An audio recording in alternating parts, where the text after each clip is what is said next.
ini bisa nggak sih sebenarnya anak-anak muda atau generasi-generasi kita ini yang mungkin kalau sekarang kan nunggu kloter haji gitu ya, lumayan panjang gitu kan, berada berapa puluh 30 tahun gitu lah ya. Sebenarnya mungkin nggak sih dilakukan oleh orang biasa untuk bisa melakukan perjalanan ini atau enggak, itu balik lagi ke tujuan kitanya. Kira-kira kalau ditotalin nih, perjalanan ke sana pulang pergi itu butuh duit berapa sih? Biaya itu bisa menjadi ya faktor penting, tapi tidak semuanya emang butuhin biaya gitu. Tapi memang penting gitu, karena ada orang yang dari segi persiapan finansialnya itu masih benar-benar minim, tapi ada aja gitu yang sampai ke sana gitu ya. Itu kuasa Allah ya, maksudnya bisa sampai di sana gitu kan. Nah, jadi memang di perjalanan itu kalau kata orang mah spiritual journey gitu ya. Ya tapi memang bener sih yang aku rasain tuh selama perjalanan memang seperti itu gitu.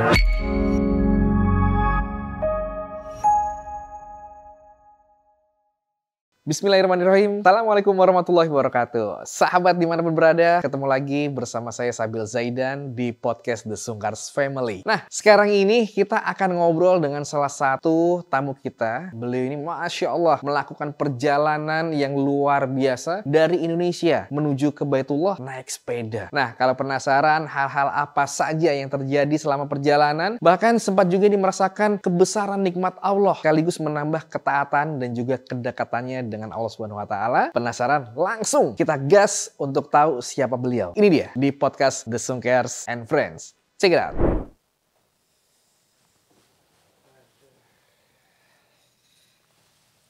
Bismillahirrahmanirrahim. Salam olahraga. Kita kayaknya outfitnya olahraga banget gitu ya. Iya. Oke, menyapa dulu sahabat-sahabat semuanya. Assalamualaikum warahmatullahi wabarakatuh. Waalaikumsalam. Senang sekali kembali saya Sabil Zaidan dan spesial di podcast The Sungkars and Friends. Kita punya tamu yang luar biasa. Kalau saya udah pakai outfit olahraga ini nggak jauh-jauh sama yang namanya dunia menyehatkan badan. Ya kan? Kalau sudah ada juga beliau yang di depan saya ini adalah yang sempat viral juga dengan sebuah proses perjalanan ya dari Indonesia menuju ke Mekah dengan bersepeda. Betul. Sudah ada Kang Ari. Apa kabar Kang Ari? Alhamdulillah sehat. Ini sehat. Apa namanya, sebuah kehormatan dan kebanggaan nih saya bisa diundang di sini nih. Asik. Kang, tapi kalau ngomongin Kang Ari kan sepedaan ya dari Indonesia sampai Mekah. Ya. Mukanya seger-seger aja Kang, nggak ada keling-kelingnya kan? Itu apa namanya faktor air wudhu ya. Masuk. Karena air wudhu ini tawadu sekali jawabannya ya. Masya Allah. Udah nggak bisa ngebantah tuh. Karena dari air wudhu yang segar selalu menyegarkan gitu ya. Itu bersama air zam-zam kayak. Masya Allah, bisa gitu ya. Oke, sahabat semuanya, kalau kita ngomongin tentang Kang Ari Yami gitu ya. Kang Ari ini kan dari Majalengka kan ya. Nah Kang, kalau berbicara perjalanan sepeda nih, umroh dari Indonesia ke Mekah, ke Tanah Suci. Banyak yang kalau kita coba recap nih, dari Instagram yang komen-komen ke Kang Ari. Ini bertanya, duitnya dari mana sih? Itu sih apa namanya, pertanyaan yang lumayan banyak dipertanyakan ya. Duitnya dari mana? Ya apa sebenarnya kalau duit dari mana ya apa ya? Jadi jangan dibilang dari Allah gitu ya. Balik lagi ke situ lagi. Gue kan jadi puyeng ya. Ya ini sih apa ya? Prosesnya lumayan panjang sih. Jadi ya karena mungkin kemarin perjalanan ke Mekah ini, perjalanan umroh ini, apalagi ini pakai sepeda, ya alhamdulillah ada beberapa sponsor yang support perjalanan. Jadi tapi itu saya bicara seperti ini tidak sesimpel itu ya, tidak sesimpel wah ada sponsor enak gitu kan, ada sponsor. Tapi kalau ngelihat ke belakang, ngelihat perjalanan sebelumnya, ya udah ngelewatin banyak proses gitu. Kayak kemarin kan sebelumnya yang keliling Indonesia, Keliling Indonesia itu kurang lebih 3 tahun. Masya Allah, Waalaikumsalam warahmatullahi wabarakatuh. Ini kabarnya juga akan ikut perjalanan juga. Ji, Masya Allah. Awan basah. Masya Gimana Allah. Mas? Sehat, alhamdulillah. Mas Wisnu kabarnya juga mau nyusul perjalanan berikutnya dari Jakarta sampai ke mana Ji? Mau kemana? Mau ke Mekah lagi nanti Mekah lagi? guys. Pokoknya lagi. Kita Antum mau ikut? nyusul naik pesawat. Masya Allah. Sudah banyak sekali yang penasaran, yang pengen gitu kan untuk bersepeda. Iya. Nah tadi dibilang juga sponsor. Meyakinkan sponsor ini seperti apa sih Kang Ari? Nah, karena kan ini balik lagi ke sebelum perjalanan ke Mekah ini, karena dulu sebelumnya udah goes juga, udah goes keliling Indonesia. Belum keliling Indonesia sih, maksudnya ya traveling lah gitu, traveling ke beberapa daerah yang ada di Indonesia. Jadi dulu tuh kurang lebih 2,5 tahun atau 3 tahun gitu goes dari Sabang sampai Merauke. Oh dari Sabang sampai Merauke Ya. bener-bener sepedaan gitu ya? Ngelewatin 29 provinsi. Total sepedaan. Ya, 29 provinsi. Nah, Oke. jadi udah punya portofolio yang dari situ.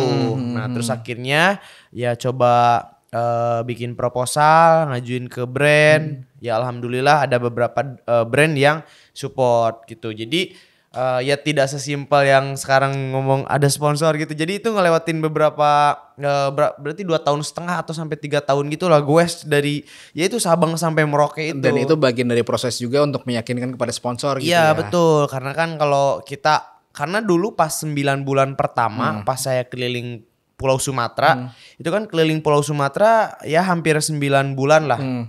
Itu masih pakai dana pribadi. Nah, dan ternyata itu tuh membengkak ya, maksudnya kayak aduh ya Allah sayang juga ini kalau misalnya uang dipakai ya udah cuma gini-gini aja gitu Muter-muter kan. aja Iya gitu gitu kan, ya. apalagi nggak ada pemasukan dulu. Akhirnya setelah pulang dari Sumatera masuk ke Pulau Jawa, Bali, NTB, NTT ya ada brand sepeda Elemen yang support lah gitu kan. Karena kebetulan aku juga pakai sepeda si Elemen ini gitu. Akhirnya ya udah tuh mungkin ngelihat dari perjalanannya, wah ini bener nih udah 9 bulan keliling Pulau Sumatera gitu kan, ini aku mau lanjutin lagi, oh ternyata nih serius nih, akhirnya udah disupport lah. Nah singkat cerita kemarin udah sampai Merauke, udah di Papua, terus dari nggak tahu kenapa aku tuh di Instagram tuh banyak FYP tentang umroh Mekah Madinah gitu. Oke. Nah akhirnya Ini itu jadi kayak pertanda gitu ya? iya ini kayak apakah ini pertanda saya harus gue ke sana gitu kan. Masya Allah. Nah jadi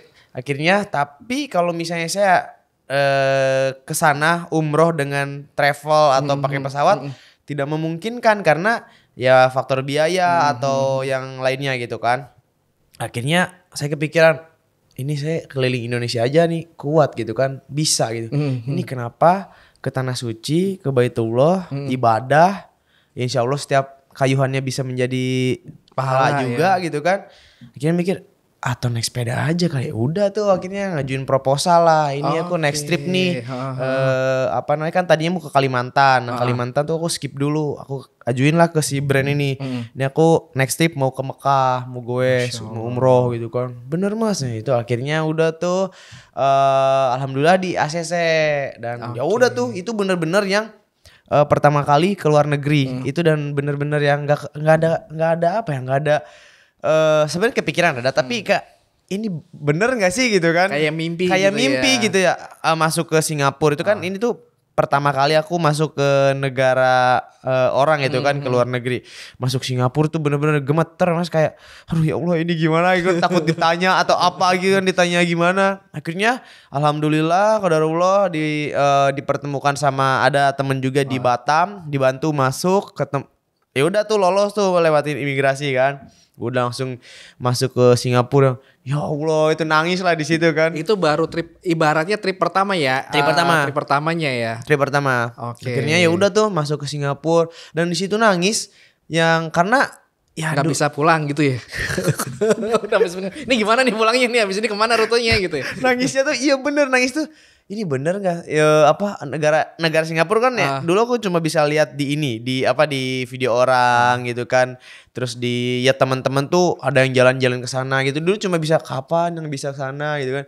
Sekarang pas kemarin langsung aku tuh ada di situ gitu ya. Takjub Ya Allah, gitu ya. itu benar sih. Masya Allah. Nah ini kan juga kalau kita ngomongin sepedaannya ini kan panjang banget. Ini bisa nggak sih sebenarnya anak-anak muda atau generasi-generasi kita ini yang mungkin kalau sekarang kan nunggu kloter haji gitu ya, Ya. lumayan panjang gitu kan, berada berapa puluh 30 tahun gitu lah ya. Ya. Sebenarnya mungkin nggak sih dilakukan oleh orang biasa? Kalau kita ngelihat dari backgroundnya Kang Ari kan memang udah seneng sepedaan. Ya. Touring sepeda juga. Nah kalau orang-orang biasa nih, misalnya kayak saya gitu ya, yang biasanya cuma dari rumah ke supermarket ngayuh sepeda, cuma beli apa ke warung naik sepeda, mungkin nggak sih Kang? Untuk melakukan perjalanan seperti ini. Betul. Apalagi ke Mekah gitu kan. Mungkin aja sih, mungkin aja. Tergantung niat kita, tergantung tujuan kita. Kita tujuannya mau ngapain, kita niatnya kayak gimana, itu balik lagi ke kitanya. Tapi kalau memang cuman buat apa, karena kan perjalanan ini tuh lumayan ya panjang ya, maksudnya berbulan-bulan gitu. Ninggalin atau ngorbanin keluarga untuk ditinggal gitu. Apalagi kalau yang udah nikah gitu kan. Kebetulan saya juga belum nih. Ya kan? Jelas dong ya, rekrutmen gitu ya. Nah karena itu pengorbanannya lumayan sih. Tapi kalau untuk bisa melakukan perjalanan ini atau enggak, itu balik lagi ke tujuan kitanya. Tapi memang kita preparationnya harus ngapain? Persiapannya tuh lumayan panjang gitu kan. Ada sesuatu yang harus dikorbankan. Jadi kita sebagai orang yang pengen melakukan itu harus menerima konsekuensinya, gitu kan. Ya. Berarti kan artinya konsekuensi itu baik dari waktu, betul, gitu kan ya. Kemudian tenaga untuk kita berlatih, betul, sampai kesiapan secara finansial. Betul. Ini kira-kira kalau ditotalin nih, perjalanan ke sana pulang pergi itu butuh duit berapa sih?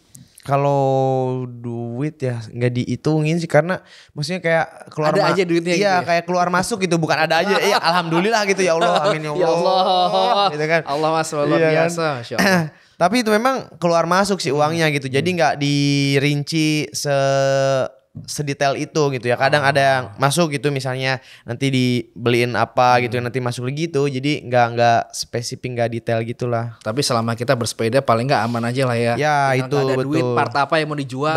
Betul. Tiba-tiba ke Indonesia balik tinggal ban doang nih. Yang lain mana udah dijual buat biaya balik gitu. Benar karena biaya itu bisa menjadi ya faktor penting, tapi tidak semuanya emang butuhin biaya gitu. Tapi memang penting gitu, karena ada orang yang dari segi persiapan finansialnya itu masih benar-benar minim, tapi ada aja gitu yang sampai ke sana gitu ya. Itu kuasa Allah ya, maksudnya bisa sampai di sana gitu kan. Tapi kalau saya prinsipnya gimana caranya saya tidak merepotkan orang lain selama perjalanan, gimana caranya saya bisa sampai ke sana dengan tenang lah gitu kan, nggak was-was nanti aku kalau di perjalanan uang habis gimana gitu kan, nanti nggak bisa makan atau apa. Nah aku nggak mau kayak gitu. Jadi ya sebelumnya harus dipersiapkan gitu, yaitu dengan cari sponsor kayak gitu. Jadi semua artinya memang fokusnya udah ketika perjalanan, fokusnya ya fokus ngegoesnya aja. Iya, karena ada juga beberapa pesepeda yang goes dari Indonesia ke Mekah itu, ya mereka ya modal sabar, modal tawakal lah gitu ya. Tapi ya Allah juga pasti ngebantu selama perjalanan tuh pasti. Tapi maksudnya kan kalau aku meminimalisir untuk tidak merepotkan orang lain tuh gitu. Jadi ya sebisa mungkin aku survive sendiri lah gitu kan. Hanya ngandelin dari sponsor. Betul. Jadi kalau misalnya ada yang ngebantu selama perjalanan, ya udah aku terima gitu kan, itu rezeki. Tapi kalau enggak, ya aku jangan sampai buat minta pertolongan. Minta gitu ya. Itu. Jadi makanya kenapa pentingnya persiapan seperti itu, ya itu poinnya. Supaya kita juga lebih fokus. Betul. Nah Kang Ari, kalau ngomongin perjalanan nih, ini kan banyak sekali spot-spot yang kita bisa dimanapun beribadah, khususnya sholat gitu kan. Tapi kan di masing-masing negara gitu kan ada kebijakan sendiri. Sholatnya harus diatur, tempatnya nggak boleh sembarangan atau seperti apa. Nah ini bagaimana Kang Ari untuk bisa sholat tepat waktu atau juga sholat yang di tempat-tempat yang benar-benar nyaman untuk sholat seperti apa Kang Ari? Kalau sholat sih sebenarnya aman-aman aja ya. Kalau kemarin di Thailand juga walaupun bukan di Bangkoknya gitu, bukan di bukan di ibu kotanya yang mayoritas bukan Islam, tapi ya alhamdulillah ketemu masjid terus. Berarti selalu di masjid. Selalu di masjid dan tapi kemarin ada sih di beberapa kali di Timur Tengah karena kan jauh-jauh tuh udah mulai kayak padang pasir, gurun gitu. Jadi ya udah sholat di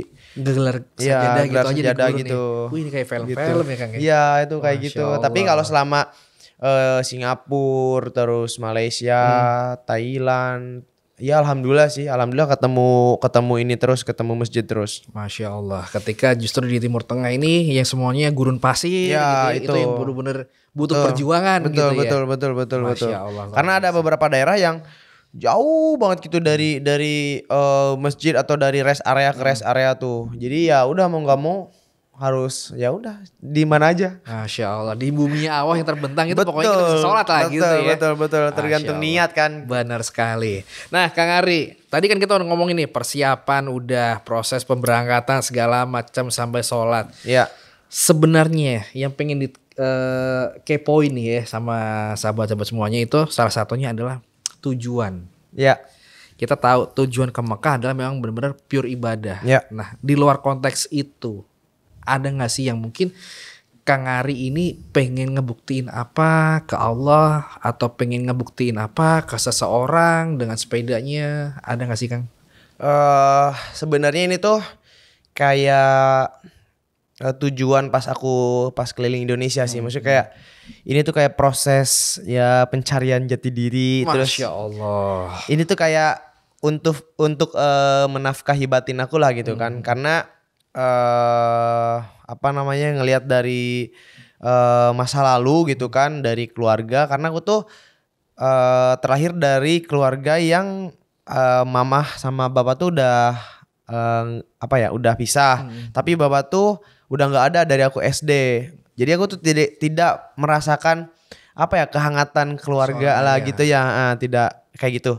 Akhirnya pas kemarin melakukan perjalanan seperti ini pas keliling Indonesia ataupun pas perjalanan ke Mekah, aku tuh ngerasa kayak punya banyak keluarga dan saudara gitu di setiap daerah, di setiap provinsi. Mereka menjamu aku selama perjalanan tuh yang sehangat itu gitu. Dan sampai sekarang alhamdulillah gitu masih banyak orang-orang yang masih berkabar gitu, gimana kabarnya gitu kan. Dan itu yang menurut aku kayak ini nggak aku dapetin nih sebelumnya gitu. Makanya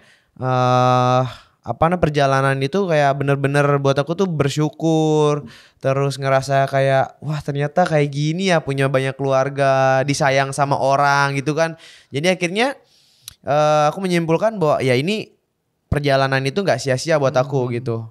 Akhirnya ya udahlah, sampai bener-bener aku kepikiran kayaknya kemarin keliling Indonesia gitu kan, punya banyak keluarga, saudara di setiap daerah. Ya ini perjalanan buat umroh nggak mungkin Allah tuh mempersulit perjalananku, pasti banyak hikmahnya di perjalanan gitu. Jadi ada kemarin cerita sih makanya itu ngelihat pertolongan Allah itu dekat. Allah sebagaimana prasangka hambanya. Jadi ada cerita, aku tuh pas goes dari Al Ain namanya tuh. Itu tuh kayak negara Emirates, tapi Al Ain tuh kayak masih perbatasan sama Oman. Itu tuh mau ke Dubai, jaraknya itu 130 kiloan lah kurang lebih. Itu aku goes malam karena kalau siang nggak kuat, lagi musim panas. Terik banget. Iya, karena kemarin lagi 55, 54, 57 itu suhunya. Nah akhirnya aku tuh ngelihat di map dari rest area ke rest area tuh lumayan jauh. Jadi aku cari bekal atau perlengkapan makanan buat selama perjalanan. Aku tuh spesifik pengen pengen pisang, jambu sama mangga. Nah itu 3 buah itu tuh. Tapi aku tuh nyari-nyari nggak ada yang buka gitu, nggak ada yang jualan.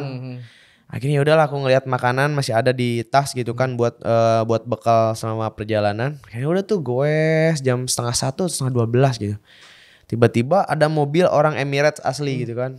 Ngeberhentiin saya di depan ya nanya pakai bahasa Inggris gitu kan. Walaupun bahasa Inggris saya juga aduh itu kan ya dari mana katanya, dari Indonesia mau kemana gitu, mau ke Dubai. Ya udah katanya mampir aja di rumah katanya, nginep aja di rumah. Terus kata saya, waduh saya mau ngejar waktu ke Dubai gitu kan, jadi nggak bisa istirahat di rumah. Oh ya udah tunggu. Jadi beliau sama anaknya balik lagi ke mobil buat ngambil makanan buah-buahan yang sesuai sama apa yang saya bayangin gitu, yaitu Allah sebagaimana prasangka hambanya gitu. Jadi ngasih jambu, mangga sama pisang. Pas banget. Itu kalau misalnya dipikir pakai ini ya, pakai logika kayaknya nggak mungkin. Betul. Jadi itu bener-bener oh ya Allah ternyata ya Allah tuh sedekat itu gitu sama kita gitu kan. Jadi bener-bener di perjalanan tuh bener banyak belajar lah. Jadi akhirnya ya kayak aku tuh ya tadi yang balik lagi ke pertanyaan itu, aku tuh kayak ngerasa bersyukur, ngerasa banyak keluarga, saudara di sini sih. Ya selama perjalanan gitu. Iya. Sebenarnya rasa itu hilang di umur berapa Kang Ari? Rasa apa tuh? Dimana butuh kehangatan seorang keluarga, ayah, ibu. Ya sebenarnya pas mungkin pas SMP kali ya. Pas SMP ya. Karena ya SMP aja aku udah jarang di rumah gitu. SMP aja udah jaga warnet kayak gitu. Karena di rumah juga di rumah juga ibaratnya tuh di rumah pun mau susah buat makan gitu kan. Jadi aku gimana caranya buat survive di luar gitu kan. Ya harus jaga warnet, harus ketemu banyak orang biar bisa ya setidaknya aku tuh makan aja mah bisa lah gitu kan sama teman-teman gitu kan. Jadi ya jadi banyak pelajaran sih buat aku sih kayak gitu. Berapa bersaudara Kang Ari? Aku tuh kalau dari satu ibu satu ayah cuma saya sendiri. Oke, sendirian aja. Jadi memang kalau bisa dibilang butuh ruang untuk ngobrol gitu ya. Benar. Butuh yang memang untuk kita bisa menerima kebaikannya itu. Betul. Gitu ya. Dan itu dijawab ketika perjalanan Kang Ari mulai bersepeda keliling Indonesia, keliling kemudian sampai di Makkah gitu ya. Allah berikan itu semua gitu ya. Makanya kayak ternyata apa yang aku cari selama kemarin gitu ya. Ternyata aku temuin tuh pas di perjalanan gitu. Bener. Dan aku tuh pertama kali dipeluk sama orang tuh pas kemarin keliling Indonesia. Sama orang Lampung itu, ingat aja namanya. Aduh siapa? Momennya ingat tapi namanya itu siapa ya? Mas Boncu namanya. Mas Boncu. Momennya gimana Kang Ari? Jadi aku tuh ke Lampung terus dikenalin sama teman, ketemu di sana. Akhirnya nginep di rumahnya lah. Pas udah mau pisah gitu, udah pamitan, tiba-tiba dipeluk tuh sama si emaknya sama si masnya, dipeluk gitu, hati-hati di jalan ya Ria. Kayak ketemu keluarga baru gitu. Iya, terus kayak wih itu bener nangis ya di situ. Ya Allah gitu kan pertama kali gitu dipeluk sama orang gitu kan. Jadi itu bener-bener yang ternyata sesimpel itu sebenarnya kebahagiaan gitu kan. Masya Allah ya. Ternyata ini merupakan sosok yang bisa kita bilang ya sahabat-sahabat bagaimana cara untuk mendapatkan apa yang kita nggak punya ya, yang pengen kita rasakan itu dengan cara yang positif. Gitu ya. Karena kan kalau kita melihat sekarang ini banyak kabar Gen Z gitu ya, terutama untuk ketika secara mentalnya terluka gitu kan, atau butuh sesuatu, justru mereka ini menjauh dari Allah gitu kan. Nah, sementara para guru-guru kita itu selalu mengatakan bahwa ya kita kalau mau mendapatkan semuanya itu deketin Allahnya. Tapi kan kadang di antara penerimaan itu suka dibilang ya kalau ngomong doang mah gampang gitu kan deketin Allah, tapi caranya gimana? Nah ternyata Kang Ari bisa memberikan sebuah alternatif cara atau jawaban gimana Allah bekerja untuk bisa mengobati bukan sakit ya, tapi mungkin kekurangan dari sisi mental kita ya. Betul. Katamu di safar ada orang-orang baik yang Allah memberikan apa yang kita mau, apa yang kita prasangkakan seperti apa yang memang kita pikirkan banget gitu kan. Luar biasa. Aduh, ini sudah mulai sedikit-sedikit goyah nih pertahanan. Waduh. Saya mata udah mulai panas nih kalau udah kayak gini. Makanya kita balikin lagi ya ke sepedaan. Kang, Ya, berangkat ke Mekah nih. Rutenya dari mana starting? mulai itu dari Majalengka. Dari Majalengka. Ya, dari Majalengka, Oke. dari tempat kelahiran lah di sana. Dari Majalengka. Ada prosesi nggak di sana? Nggak ada. Di perangkatan bupati atau di Oh, perangkatan siapa? Ada ya? enggak. Saweran, paling saweran. Kayak sunatan ya. Kayak sunatan. Jadi akhirnya udah tuh dari Majalengka ya pamitan dulu sama adiknya mamah karena adiknya mamah di Majalengka sama keluarga juga. Ya udah tuh pamitan hari pertama dari Majalengka ke Bandung. Majalengka ke Bandung. Bandung. Oke. Terus dari Bandung, Bogor, Jakarta. Nah, di Jakarta baru nyebrang ke Batam. Oh. Jadi karena kemarin kan tadinya mau ke Sumatera dulu, tapi karena Sumatera udah pernah pakai sepeda jadi kayak ya udahlah gitu kan biar mempersingkat waktu. Akhirnya dari Jakarta nyebrang ke Batam. Dari Batam baru masuk ke Singapura.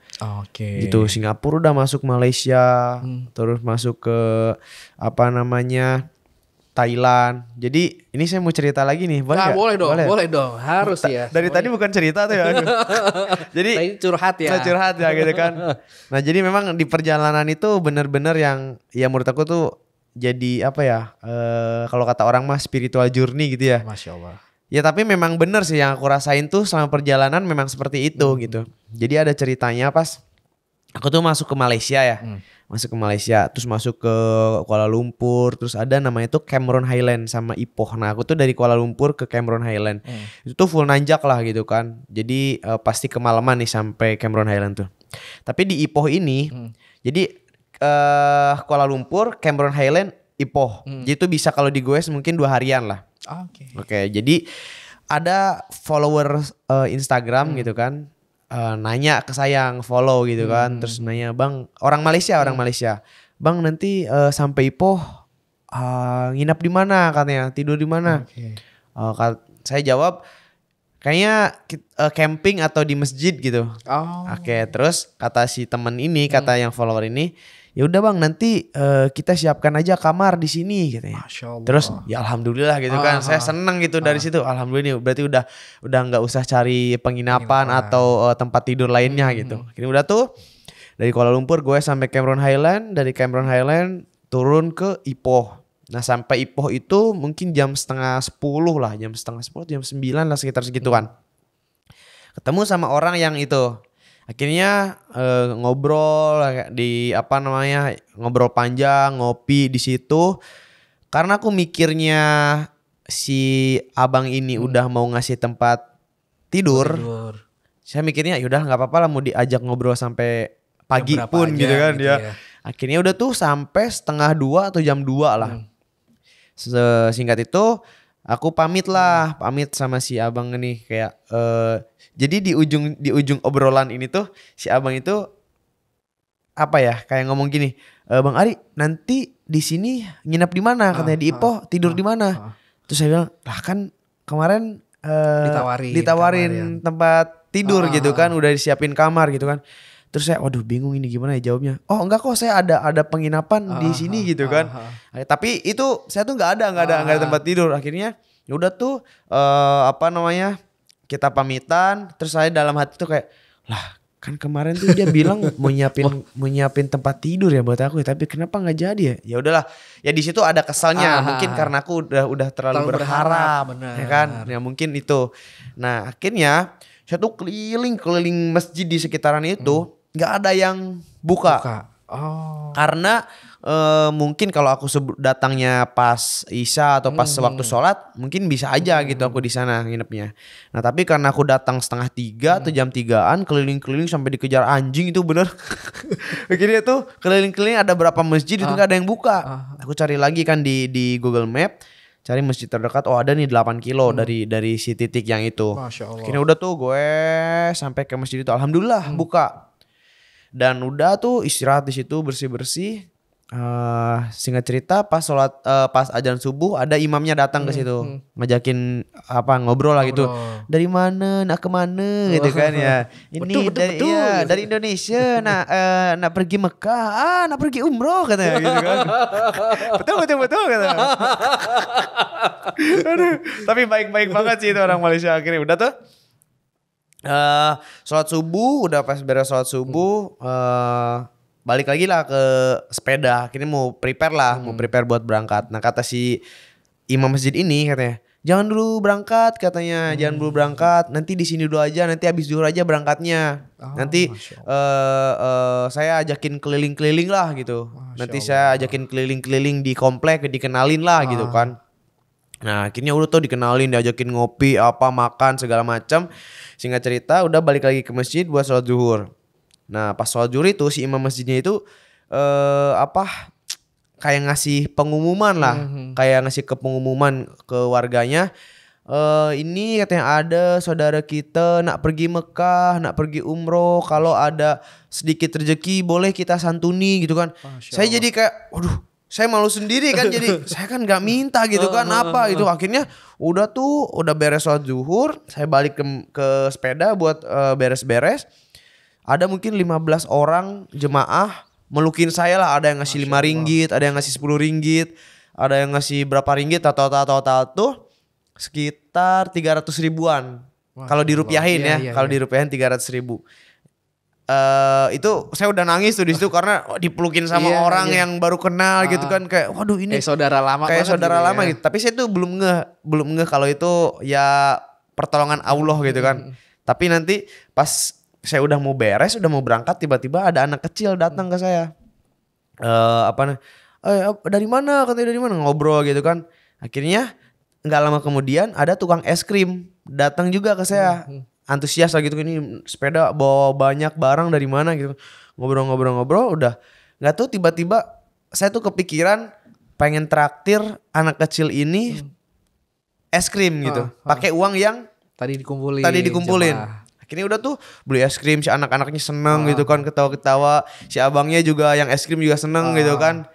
Terus udah tuh pada bubar, tiba-tiba saya ngelamun, mungkin ujian yang saya dapetin semalam itu mungkin ada hikmahnya ini gitu. Saya dipertemukan dengan imam masjid ini sama jemaah-jemaah masjid. Terus saya dipertemukan sama anak-anak, dipertemukan sama tukang es krim. Ternyata konsep rezeki itu kayak gitu ya. Jadi kayak aku harus dikasih dulu ujian nih semalam tuh. Terus ada rezeki aku lewat si imam jemaah masjid ini. Ada rezeki anak kecil ini lewat aku gitu kan. Ada rezeki tukang es krim ini lewat anak kecil ini. Jadi bener-bener yang itu di situ kayak wah, ternyata ini mungkin hikmah semalam gitu kan. Saya tiba-tiba di di PHP-in gitu kan, di PHP-in. Jadi ya akhirnya ya udah tuh bener-bener yang ya makanya perjalanan tuh buat tuh kayak bener-bener yang banyak belajar lah gitu. Dan kita kayak merefleksikan banyak ilmu yang kita serap gitu ya. Iya benar. Jangan berharap sama manusia. Iya. Kemudian berbagilah. Berbagi benar.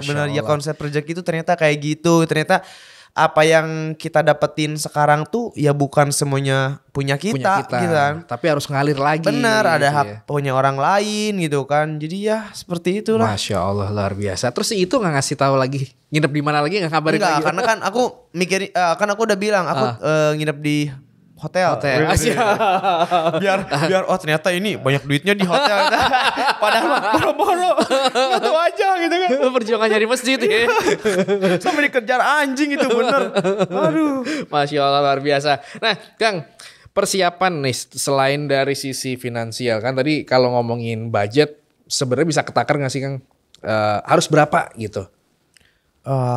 Kalau budget ya nggak bisa deh. 10-20 juta. Karena itu relatif ya, maksudnya tergantung orangnya sih. Ya mungkin di atas 20, di bawah 50 bisa sih kayaknya. Masih bisa. Bisa ya. Kalau udah di jalan mah ya udahlah. Bismillah aja ya. Iya, lillahi ta'ala aja udah.